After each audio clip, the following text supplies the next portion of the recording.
Silipin naman natin ang Dragonfire laser ng UK. Isa sa mga weapon system nila. Ang Dragonfire laser ng UK ay isang advanced na directed energy weapon ng United Kingdom. Idinisenyo para palakasin ang air at maritime defense capabilities ng bansa. Ito ay isang solid-state laser system na gumagamit ng focused beam ng liwanag para ma-disable o sirain ang mga threats. Iba ito sa traditional missiles dahil ang beam nito ay umaabot sa speed of light. Ito naman ang kaya niyang gawin.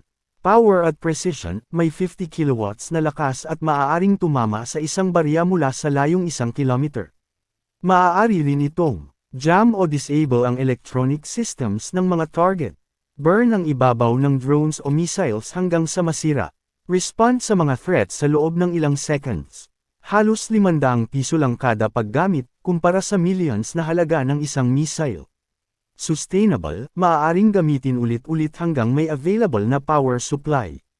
Kaya nitong targetin ang drones, maliit hanggang medium-sized, kabilang ang drone swarms, mortar rounds at artillery projectiles, short-range cruise missiles at anti-ship missiles, low-flying aircraft tulad ng helicopters o light planes. Paano gumagana? Pinagsasama ang 37 na hiwalay na laser beams gamit ang specialized optics at sensors para tumpak na matrack ang mga target. Gumagamit ito ng infrared light na hindi nakikita ng mata.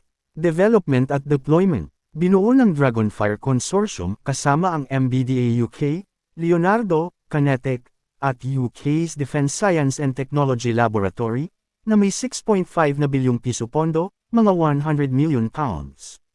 Matagumpay na natest na ito noong 2024. Plano itong i-install sa mga barko ng Royal Navy simula 2027, at may pag-uusap na ipadala ang prototype sa Ukraine para labanan ang drone attacks.